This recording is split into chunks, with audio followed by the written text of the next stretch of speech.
Hi there, I'm Ken Lammers. This is Commonplace Catholic, and peace be with all y'all. This week, we're going to talk about Mary. So, let's get started. Lord Jesus Christ.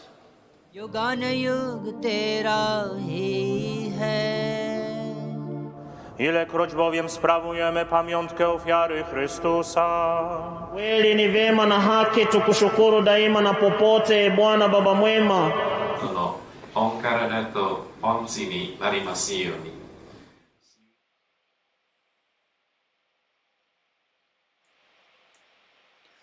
Okay, so probably, and I've grown up most of my life in places where I've been the minority as a Catholic. I know we're the largest denomination in the United States, but most everywhere I've grown up, I've been in the minority. And where I'm currently at, I am very much in the minority. Uh, and so I get a lot of questions about things Catholic. Probably the thing I get questioned about the most is Mary. And sometimes you get disparaging comments and the whole 9 yards. But I think this rises from Protestants having a misconception that Mary in the Catholic Church is a co-redemptionist. She's not. She may be the greatest intercessor in the Catholic Church, but she's not a co-redemptionist. I mean, I would love to have somebody's mom asking for help from God, right? And this is what we see in Mary.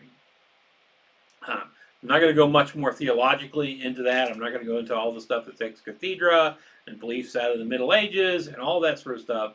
I'm going to just go forward today talking about Mary, whom we in the Catholic Church believes was assumed into heaven, and she's been coming back ever since to tell us that we need to get closer to God, we need to fix ourselves, we need to fix the world, we need to make things better. And this has happened all over the world. So what I'm going to do today is I'm going to go over some of the big ones, right? The larger, really lots of people doing pilgrimages because of these ones. And then I'm going to go over some of them around the world in places you wouldn't expect. I will then do a little bit about what's going on in Egypt, where the Coptic Church, not Catholic, Coptic Church, has at least 3 events. And then I will go to the US where we have 3 events here as well. And I think that'll have been plenty to cover. So let's start with Lourdes. Now, when I was a kid, this is the appearance of Mary you heard about, right? You heard about this one all the time. It was a big deal. And this one, Lourdes, is a place in France. And in 1858, Mary appears to a girl who's 14 years old named Bernadette Suberos, I don't know, and can't speak French, sorry, and appears to her 18 times. Now, the first time she goes back and tells, I think, her mom, and she gets spanked for it, for lying and making things up. The second time, she goes back with some holy water, I guess she took from the church, and throws it on Mary, saying, to see if she's a demon or a spirit or something, or if she's actually, holy. And Mary asks her to come back for 15 straight days. This is in February when this happens. On the 21st of February, 10 days after it all starts, Bernadette's dad spanks her and tells her this silliness has got to end. Actually, her dad told the police. I think he may have spanked her too, but he told the police about it. Said this silliness has got to come to an end. Of course, she doesn't stop, and she gets messages from Mary basically saying, pray to God for sinners. Sinners going to hell, you need to pray for them, right? So that's their. The big event is on the 25th of February when Mary has Bernadette drink water from a brackish spring that's there in a little cove, or a little cave, and it's nasty water. But Bernadette drinks it, and she has her eat some grass too, from what I understand. That's never explained, but okay. And after Bernadette drinks this water, the spring opens up and becomes a strongly flowing spring. On the 1st of March that year, a woman who's come up, because every time one of these visions happens, lots of people start coming to these things and a woman who's come up there puts her arm in the water, and it has some sort of paralysis and stuff, and it's healed, miraculously healed. On the 2nd of March, Bernadette is told by Mary, go get the priest to build a chapel here. The priest resists. They think she's lying or nuts or something. But eventually a chapel is built, and she's supposed to pray for sinners, right? Everybody's supposed to pray for sinners. There was a claim by Bernadette that Mary told her secrets, but she never told anybody what the secrets were. They went to the grave with her. And when asked specifically who she was, Mary said, I am the Immaculate Conception. On the 8th of June that year, the mayor has had enough of this. He barricades the area, puts barricades around the spring in the little cave, and he puts guards on it so nobody can get in. 16th of July is the last time Bernadette sees Mary. She is kneeling outside the barricades because she can't get in, and she sees Mary. October of that year, Emperor Napoleon II orders all that taken down, orders it reopened to the public, right? Bernadette never goes back, although she does become a nun. This is a fairly consistent pattern. And we celebrate the appearance at Lourdes on the 11th of February, which might be the reason I remember it so much, because that's my birthday, right? There have been churches built on the site, I think 2 or 3, and there are baths that have been built there because of the curative powers of the water, right? The miraculous curative powers of water. People come there. It's supposed to be like 350,000 of them yearly. They come, they get in the water, and there have been, although lots and lots of claims, 60 plus confirmed miraculous healings out of the water. So that's Lourdes, and that was the big appearance of Mary when I was a child. This is the one you heard about.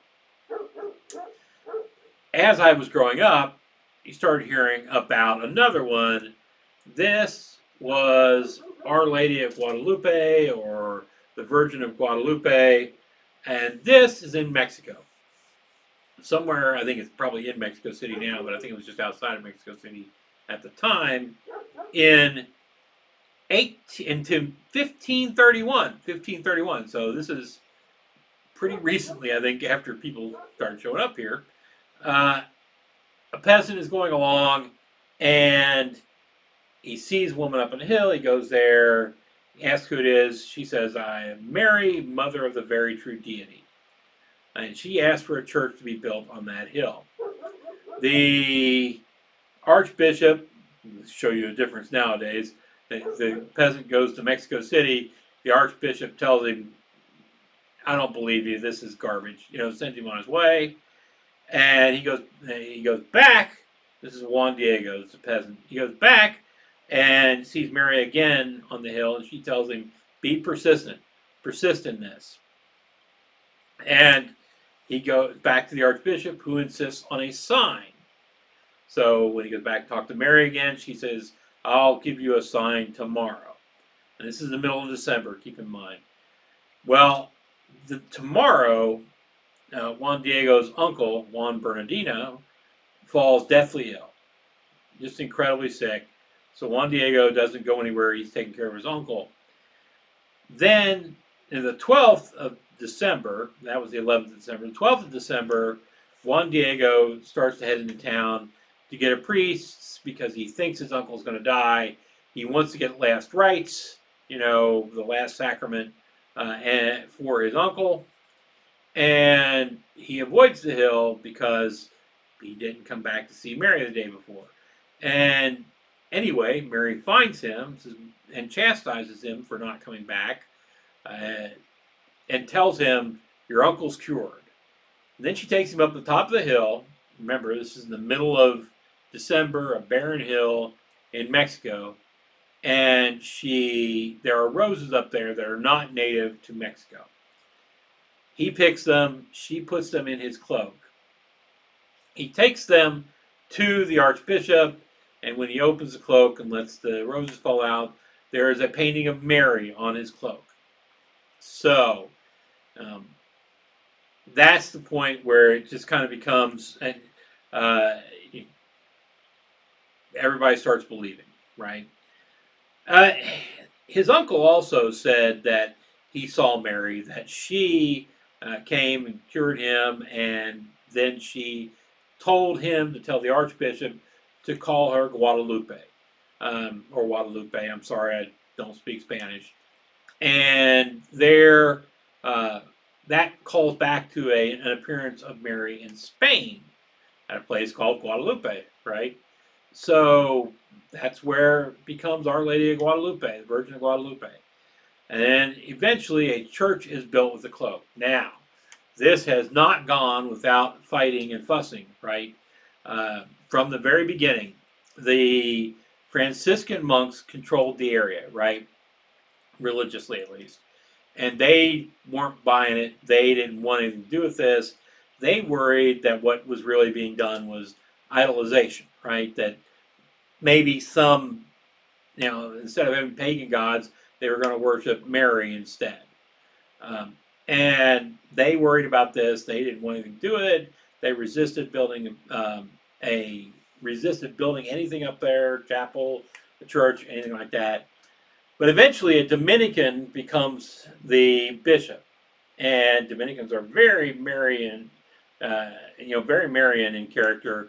And he says, "No, it's going to be built. We're going forward with this. I think it's true." And eventually, because of Franciscan's resistance, he takes control of it away from them. I assume he gives it to Dominicans, and the church is built and everything with the cloak there. There have been various attempts to debunk this one over the years. Some really weak academia attempting to do it, trying to say that there's no way in the language that Juan Diego spoke that Guadalupe could have been even pronounced right, and trying to say that it may have been the name of this and that former pagan goddess, all of which has pretty much been, I don't want to say debunked, but shown not to have much in the way of evidence, right, of anything, really. There has been more interesting stuff about the cloak. There have been various experts called in by all sides trying to show whether the cloak has anything miraculous about it, or whether it's just something somebody threw together or whatever, and with differing results, as you might imagine. But what's interesting is that at one point, I guess a bishop, somebody took a restoration artist and had him, there was a crown on Mary, and had him paint the crown out. Not sure what that was about, but I had him paint the crown out. Eventually, though, it is painted back in when they figure out what happened. And so that's kind of the history of Guadalupe. It is supposedly the most visited shrine to Mary in the world, which tells you that while the academics and the high-level church people might be fussing over it, but the people believe, right? And then we get to the one which is the one we hear about most of all nowadays, and that would be Fatima, Our Lady of Fatima. Now, this is like the most famous, at least in modern times. This has become, through my life, become more and more what people think of when they think of appearances of Mary, and there's some reasons for that, and we'll get to that. But officially, the name is Our Lady of the Holy Rosary of Fatima. And 3 children, Lucia, Francisco, and Jacinta, Jacinta, Jacinta, see Mary. Lucia sees her 7 times. Francisco and Jacinta see her 6 times. And one of the first predictions that Mary makes is that Francisco and Jacinta will die young, which they do a few years later from what we called the Spanish flu, but it's flu that came after World War I, right? Lucia does not. She lives a really long life. And in 1916, this happens, and they are told to pray the Rosary daily, and if they do so, the World War One, which at the time was called the Great War, will end on a certain date. And they start doing the Rosary daily. Now, in 1917, while all this is going on, the children are arrested by Portuguese authorities because at the time the government had become secular and wasn't wanting any of this to go on, right? They were having problems with religious folks and they just wanted this to go away. So they arrest them and question them and I guess eventually let them out. So Mary, while speaking to these children, tells them that Russia must be consecrated to Mary's Immaculate Heart, and there must be a communion of reparation on first Saturdays, and that Russia must convert, or it's going to scatter its errors around the world. As you might imagine, this has led to a lot of really kind of interesting propaganda opportunities in the modern world, but it's there. And if Russia doesn't convert, the church is going to be prosecuted, persecuted, and their various nations of the world will be destroyed. And then on top of that, Mary asks for a chapel. So that's all going on. Mary tells them that there will be a miracle on October 17th. By this time, there's lots of people coming. You know, what's fairly consistent in a lot of these things is that whoever says they see Mary still sees Mary, but a lot of other people come and they believe, but they don't see, right?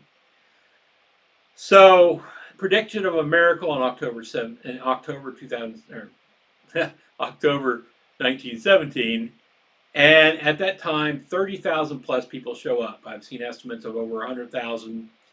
Not sure exactly how many, but at the very least 30,000. It is raining, everybody's sopping wet, and then the sun comes out, and it comes down towards the earth, it puts out multicolor lights, and then it zigzags back up into its spot in heaven, in the heavens, right? Um, and then there were claims, a lot of people claimed that their clothing got completely dried in this process from the rain. They'd been soaking from the rain and completely dried.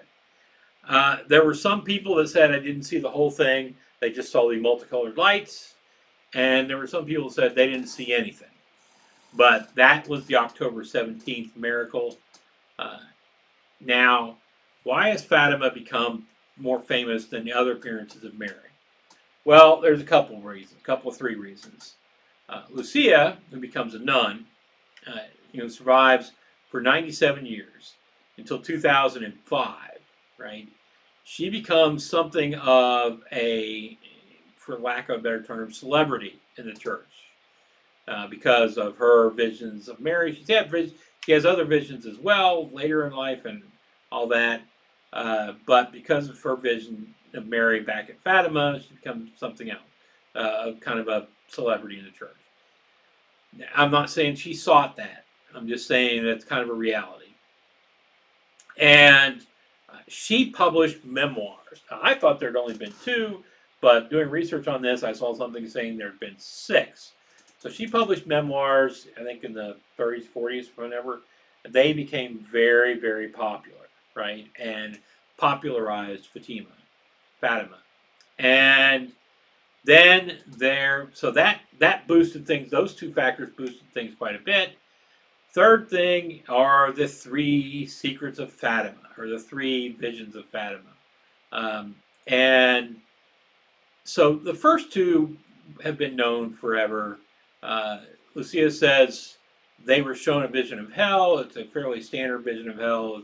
Boiling lava, souls in the lava, burning, screaming. And it's easy to say that's a fairly standard vision of hell. But I'm sure if I saw it, I'd be just ripped to shreds. But that's what they see. And then there comes predictions, prophecies. Ladies and gentlemen, I am always dubious about prophecies unless they are incredibly precise. On the 15th of December 2025, Ken Lammers will stub his toe at 2:55 p.m. Right? Okay, that's a precise prophecy, and okay, that's if that happens, wow. But what most prophecies are things like after the great blossoming, there will come a time of strife. And during this time of strife, some, but not all people, will face famine and death. And then at the end, there will be a conflict, and that will result in the end of the strife. Okay, I can say that to you, and you can, particularly if you really, really want to believe, you can find something that fits that, right? This is the Nostradamus thing. And for those of you who remember back when Nostradamus was a big deal, there's always, prophecies are vague, and you can read what you want to read into them, particularly if you want to, really bad. So let's go with the second vision, which was a prophecy of World War II. And what it was Mary predicts a war greater than the Great War, World War One, which they were doing right then, if people don't stop offending God. And she says Russia's conversion can stop this if Russia is converted, but if that doesn't happen, then there's going to be a great light that prefaces the oncoming conflict. So, of course, there is a very massive aurora borealis in 1938, and immediately afterwards, or not immediately afterwards, shortly thereafter, World War II starts. It's pegged onto that, although never said, but it is a greater war. It happened afterwards, and there was a light. So it's there if you want to believe that it's all fulfilled. That wasn't part of what's really stirred anything. What stirred things was the third vision, which Lucia said shouldn't be released until 1960 when it could be understood. It was being held by the Vatican. 1960 rolls around, and the Vatican releases a press release basically saying, we are not releasing this, and it likely never will be released. It's the Streisand effect, right? Everybody, whoa, what's in the third vision? What's going on here? So everything, rumors, and counter rumors, and all sorts of stuff. It's all going to be about the end of the world and everything. So this caused a huge amount of interest about Fatima among all the conspiracy folks and the end of the world folks and everything. And among others who, like me, was just like, okay, well, what's in this? I want to know. So in June of 2020, the church released a 4-page document that they say is the third vision. And of course, well, what's in it is the Pope, followed by bishops and priests and holy people, is walking up a steep mountain, steep hill, whatever. And as halfway up, he gets there. There's a city that's half destroyed, lots of dead and everything. And he is mending to, praying for, etc. The people, the dead people, and all that. And he continues up the hill and gets to the top where there's a cross. He kneels, and then soldiers appear and they kill him, the bishops, the priests, and everybody. So that's the third one. And of course, there are many people that don't believe that's actually the third one. They think that that's some sort of fake creation of the church to keep us from knowing about the actual third one, which says that the church is taken over by Antichrist or something like that, right? I tend to believe that that's what the third one said, but there are a lot of people that don't, and it keeps Fatima in the mind. Now, Fatima, of course, she wants you to pray the rosary and everything, And this is the appearance of Mary, where she says to add on, or where from which they add on the extra prayer after the Glory Be in the Rosary, right? Talked about the Rosary before, and they add on an extra prayer because of the appearance of Fatima. So those are like the big three, the ones that have been big forever, and the one that's like grown to be the biggest, at least my opinion, most famous that I know of. So what do we have beyond this? And a lot of these, you'll hear people say, well, that's about Europe. These are Europeans and maybe South and Central America and all that. And Mexico, yeah, big Catholic places.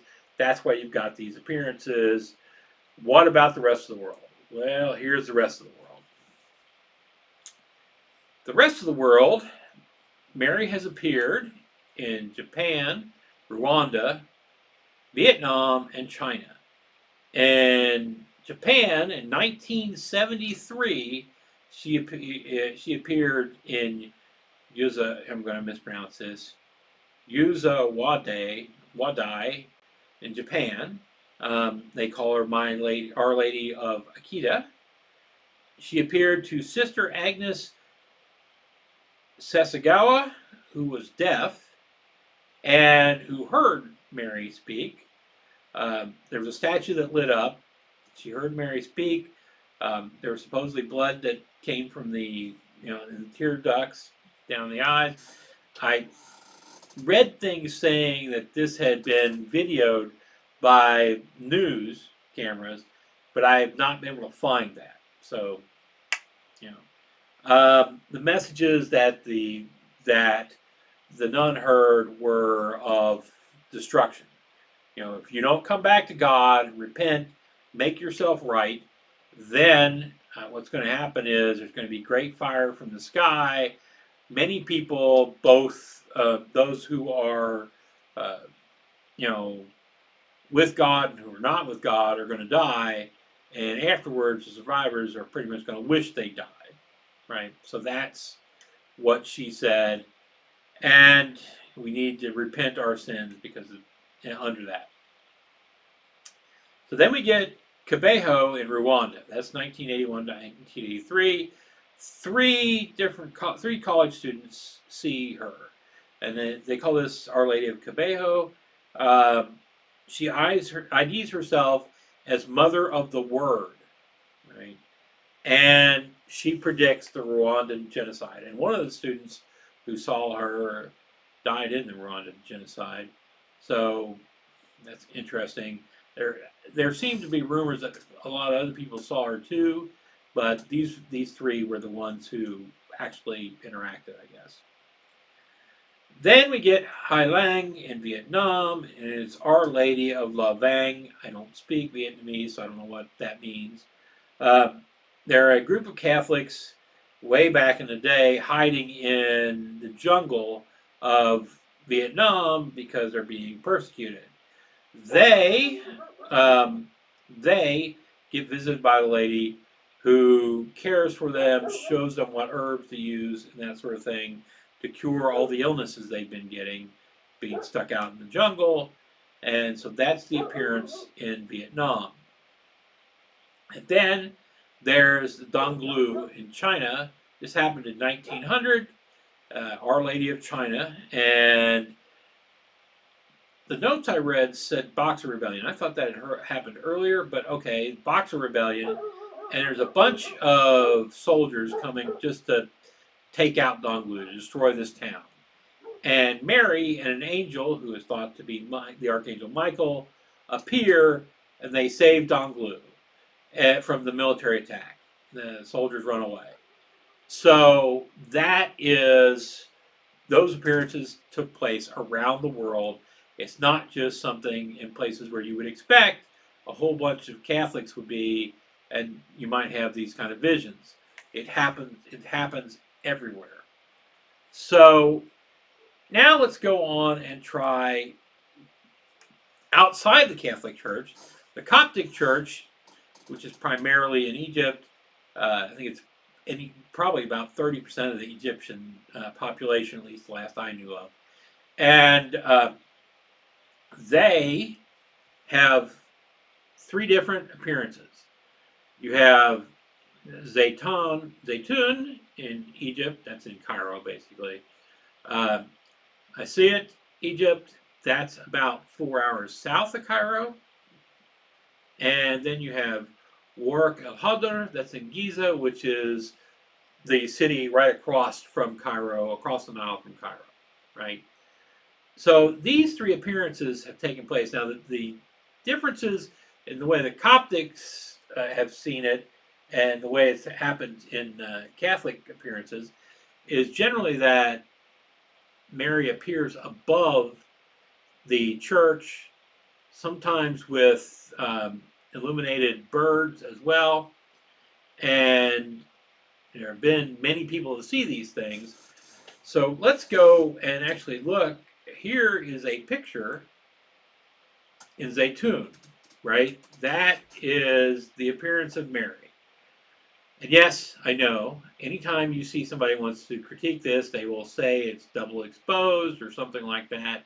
For those of us who are younger, back in the day, you had film, and the film were little squares you saw through, and you had to put them in chemicals, and then they had to put it, get the chemicals to transfer to paper, and then you get your paper picture, right?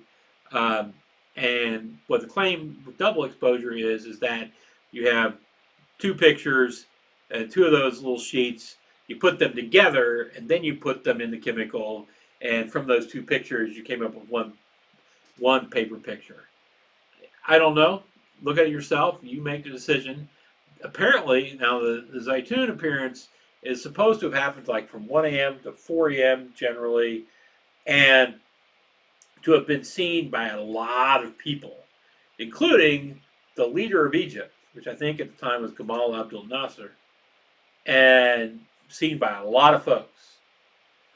So that's that appearance. Early in the 2000s, you get an appearance in Asyut, Egypt. Again, you notice here that this picture is not very, it's not, focused in. You get a white light in the sky, and there'll be people saying how the churches, top of the churches were lighting up and that sort of stuff too. And so attempts to make a picture gets you this, right? And then the most recent in 2009 in Giza, like I say, the city right across from Cairo, basically Cairo. Here's a picture, and again, there now in theory, this one there's supposed to be a lot of pictures, and people took pictures from their phones, all sorts of stuff. Not been able to find them. I found a couple look like this, right? So again, this one, various lights on the church, signs of birds flying around that are glowing birds, and Mary. Not any real interaction, but here it is. This is the Coptic Church, and I think at least the first one of these has been approved as being official by their Pope in Alexandria. Yes, the Coptics have a Pope of their own who sits in Alexandria, Egypt. So there's what we've got in the Coptic Church, what they have seen and what they've had going on. So let's talk about, I'm an American. Probably most people watching this are Americans. Let's talk about the United States. 3 different events in the United States. The top one here in Champion, Wisconsin, has been approved. I think it was in 2010. It said, yep, that's genuine, definitely for real. One in Bronx that hasn't even been investigated. And then one in Rome City, Indiana, that's been investigated, but that the church said, we don't know, right? So those are the 3 American ones. I go over to real quick what happens, and we don't get a whole lot of thou shalt repent or else. It doesn't seem to be the way Mary goes at it when she's here in the States. And so in Champion, Wisconsin in 1859, a Belgian immigrant girl or woman named Adele Brise, sees a woman in the woods, I think a couple times, and she goes to her priest and says, what's going on here? What do I do? And the priest says, well, ask her in God's name, who are you and what do you want from me? And Adele goes and does this. And the answer she gets is, I am the Queen of Heaven who prays for the conversion of sinners. And she instructs this Adele to pray for sinners and teach the children their catechism. It says, go and fear nothing, I will help you. So that, I mean, there was a chapel built on the site. It is approximately, as best I can tell, half an hour northeast of Green Bay. I'm thinking of going there as part of my vacation next year. We'll see. Depends on what I'm up to at the time. So that's Champion, Wisconsin. Our Lady of Champion. It has been approved by the church. Bronx, New York, 1945. A guy by the name of Joseph Vitolo, 9 years of age. Him and some other kids see a lady up on a hill. He prays the Hail Mary and realizes that is Mary up there, right? He goes up to the hill and, interacts. He goes up from there until the day he dies. He supposedly goes up every day. Well, apparently he gets too ill towards the end, but goes up that hill every day to go at 7 o'clock and pray to Mary. I'm sure he missed on days where there was 4 foot of snow and stuff like that, but he did go up to pray consistently, and they call this one Our Lady of the Universe. It's never been investigated by the church, so there's no yes or no here, right?